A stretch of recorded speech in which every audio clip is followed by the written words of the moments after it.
بسم اللہ الرحمن الرحیم۔ تمام سامعین کو حسنین خان کا خلوص بھرا سلام۔ میں ہوں حسنین خان اور آپ دیکھ رہے ہیں 14 ستارے یوٹیوب چینل۔ مدت گزری، ایک سلطنت کا بادشاہ بڑا ظالم اور اپنے آپ کو عقل و دانش ور سمجھتا تھا۔ وہ ہر وقت مختلف حیلوں بہانوں سے عوام پر طرح طرح کے ٹیکس لگاتا رہتا، جس کی وجہ سے عوام اس سے بےحد تنگ تھے۔ وہ رعایا کی فلاح و بہبود پر کچھ بھی توجہ نہ کرتا۔ وہ ہر وقت خوشامدی لوگوں میں گھرا رہتا، جو اس کی ہر جائز و ناجائز بات پر اس کی تعریف اور قابلیت کے پل باندھتے رہتے۔ وہ ایسے لوگوں کو ناپسند کرتا جو اس کی غلط باتوں پر اس کی تنقید کرتے۔ ایسے ہی لوگوں میں ایک دانشور مشیر بھی تھا، جو اس کے والد کے زمانے سے دربار میں موجود تھا اور جس کی تنقید کی وجہ سے وہ اسے سخت ناپسند کرتا تھا۔ مشیر ایک انتہائی قابل اور ذہین شخص تھا۔ وہ اس بات پر یقین رکھتا تھا کہ بادشاہ کو اپنی عوام کی فلاح کا خیال رکھنا چاہیے اور عوام کو ٹیکس ادا کرنا اور بادشاہ کا وفادار ہونا چاہیے۔ وہ بادشاہ کو گھیرے ہوئے خوشامدیوں کو سخت ناپسند کرتا تھا، جس کی وجہ سے وہ سب ایسے موقع کی تلاش میں رہتے جس پر بادشاہ کے روبرو اسے ذلیل کر سکیں۔ ایک دن مشیر نے بھرے دربار میں کہا کہ اگر کوئی انسان اپنی عقل اور ذہانت کو استعمال کرے تو وہ ہر جگہ اپنی روٹی روزی کا بندوبست کر سکتا ہے۔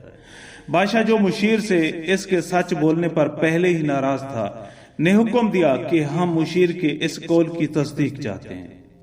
بادشاہ نے حکم دیا کہ مشیر کو گھوڑوں کے استبل میں بند کر دیا جائے۔ اسے کوئی تنخواہ نہیں ملے گی اور استبل سے باہر جانے کی بھی اجازت نہیں ہوگی۔ وہ 1 ماہ میں 1000 سونے کے ریج الوقت سکے اپنی عقل اور ذہانت کو بروئے کار لا کر کما کر خزانہ میں جمع کرائے۔ بصورت دیگر اس سے شاہی عہدہ واپس لے لیا جائے گا۔ بادشاہ کے اس غیر منصفانہ فیصلے پر مشیر بڑا دل برداشتہ ہوا، مگر ہمت نہ ہارا۔ اس نے بادشاہ سے درخواست کی اور کہا کہ اسے اپنا وزنی کنڈا ساتھ لے جانے کی اجازت دی جائے، جو بادشاہ نے منظور کر لی۔ مشیر کو استبل میں بند کر دیا گیا۔ مشیر نے گھوڑوں کی خوراک کا وزن کرنا شروع کر دیا۔ پہلے تو استبل کے ملازمین نے خیال کیا کہ مشیر کا دماغ چل گیا ہے، پھر بھی انہوں نے مشیر سے خوراک کے وزن کرنے کا سبب پوچھا تو مشیر نے کہا کہ بادشاہ سلطنت نے اس کی ڈیوٹی لگائی ہے کہ معلوم کیا جائے کہ گھوڑوں کو پوری خوراک دی جا رہی ہے یا نہیں۔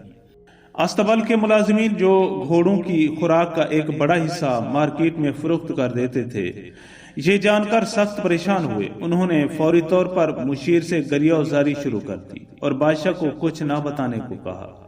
انہوں نے اس کے عوض مشیر کا خیال رکھنے اور جو بھی جرمانہ وہ کہے ادا کرنے کو تیار ہیں کا وعدہ کیا، اور اس طرح مشیر نے 1 ماہ میں سونے کے 1000 سکے خزانہ میں جمع کرا دیے۔ بادشاہ نے مشیر کی یہ بات ماننے سے انکار کر دیا کہ اس نے یہ رقم استبل سے کما کر خزانہ میں جمع کروائی ہے، بلکہ الٹا مشیر پر الزام لگا دیا کہ اس نے یہ رقم باہر سے اکٹھی کر کے خزانہ میں جمع کروائی ہے۔ لہذا مشیر کو دریا پر ایک جھونپڑی میں بند کر دیا جانے کا حکم دیا اور اسے کہا کہ اس دفعہ وہ 2000 سکے 1 ماہ میں سرکاری خزانہ میں جمع کروائے، بصورت دیگر اس کی گردن اڑا دی جائے گی۔ مشیر کے پاس بادشاہ کی بات ماننے کے سوا کوئی چارہ نہیں تھا۔ اس نے دوبارہ ایک بڑا ترازو ساتھ لے جانے کی اجازت مانگی، جو منظور کر لی گئی۔ مشیر نے دریا پر اپنے ترازو سے پانی کا وزن کرنا شروع کر دیا۔ کشتی بانوں نے اس کا سبب دریافت کیا تو مشیر نے ان کو بتایا کہ بادشاہ سلطنت نے اس کی ڈیوٹی لگائی ہے کہ جو کشتی بان زیادہ سواریاں کشتی میں سوار کرتے ہیں اور اس طرح لوگوں کی جانوں کو خطرے میں ڈالتے ہیں کی رپورٹ کی جائے، تاکہ انہیں سخت سزا دی جائے اور وہ باز رہیں۔ چونکہ آپ سب زیادہ سواریاں لوڈ کرتے ہیں، اس لیے آپ کے خلاف رپورٹ تیار کر رہا ہوں۔ تم سب کو معلوم ہے کہ تم زیادہ سواریاں کشتی میں بٹھاتے ہو، لہذا سزا کے لیے تیار رہو۔ تمام کشتی بان یہ جان کر فوراً مشیر سے معافی مانگنے لگے۔ معاملہ اس بات پر طے ہوا کہ وہ ماہ کے آخر تک 2000 سکے دیں گے اور آئندہ زیادہ سواریاں لوڈ نہیں کریں گے۔ ماہ کے آخر تک کشتی بانوں نے 2000 سکے سوداگر کو ادا کر دیے، جو اس نے خزانہ سرکار میں جمع کروا دیے۔ 2 ماہ کے بعد مشیر کو بادشاہ کے دربار میں پیش کیا گیا۔ مشیر اس دفعہ بہت خوش تھا کہ اس نے اپنی عقل اور دانش سے بادشاہ کے 2000 سونے کے سکے عطا کر دیے ہیں۔ اور ضرور اس کو اس کی اس عقل پر داد ملے گی اور اسے مشیر سے ترقی دے کر وزیر بنا دیا جائے گا۔ بادشاہ کو جب پتہ چلا کہ مشیر نے اس دفعہ بھی اس کا دیا ہوا ٹارگٹ جو بادشاہ سمجھتا تھا کبھی پورا نہیں ہوگا پورا کر لیا ہے، تو اسے دل ہی دل میں شدید غصہ آیا کہ یہ مشیر اب اسے دربار میں شرمندہ کرنے پھر آ گیا ہے۔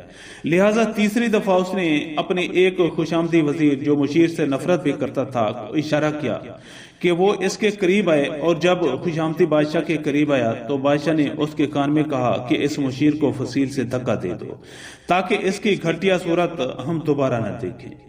وزیر انتہائی خوش ہوا اور مشیر کو انعام دینے کا کہہ کر فصیل پر لے گیا۔ جب مشیر فصیل پر پہنچا تو اس نے وزیر سے کہا کہ میری عقل اور دانش مجھے دکھا رہی ہے کہ تم مجھے اس فصیل سے دھکا دینے والے ہو، لیکن ایک بات یاد رکھنا، جب کوئی بادشاہ اہل علم کو اپنے دربار سے یوں رسوا کر کے نکالتا ہے تب اس کے تاج کے دن گنے جا چکے ہوتے ہیں۔ وزیر نے مشیر کو بات ختم کرنے سے پہلے ہی فصیل سے دھکا دے دیا اور واپس چلا گیا۔ ٹھیک 7 دن بعد بادشاہ کی سلطنت پر اس کے طاقتور پڑوسی ملک نے حملہ کیا۔ بادشاہ دربار میں موجود تمام دانشوروں کو چن چن کر ختم کر چکا تھا، اور جو ہمیشہ اسے طاقتور پڑوسی سے جنگ سے بچا لیا کرتے تھے اور خوشامدی اس نے اکٹھے کر رکھے تھے، وہ اسے اس جنگ سے بچانے میں ناکام ہو گئے۔ بادشاہ بری طرح جنگ ہار گیا، اور جب پکڑا گیا تو پڑوسی ملک کے بادشاہ نے اسے اسی فصیل پر کھڑا کر کے جہاں سے مشیر کو دھکا دیا گیا تھا زمین پر دھکا دے دیا۔ معزز دوستو، ہم امید کرتے ہیں کہ آپ کو ہماری یہ ویڈیو اچھی لگے۔ اگر آپ کو ہماری یہ ویڈیو اچھی لگے تو پلیز آپ ہمارے چینل کو سبسکرائب اور اس ویڈیو کو لائک ضرور کیجیے۔ اب ہمیں اپنی اگلی ویڈیو تک کے لیے اجازت دیجیے، اس دعا کے ساتھ کہ اللہ پاک آپ کو اپنی حفظ و امان میں رکھے۔ اپنا بہت زیادہ خیال رکھیے گا۔ شکریہ، خدا حافظ۔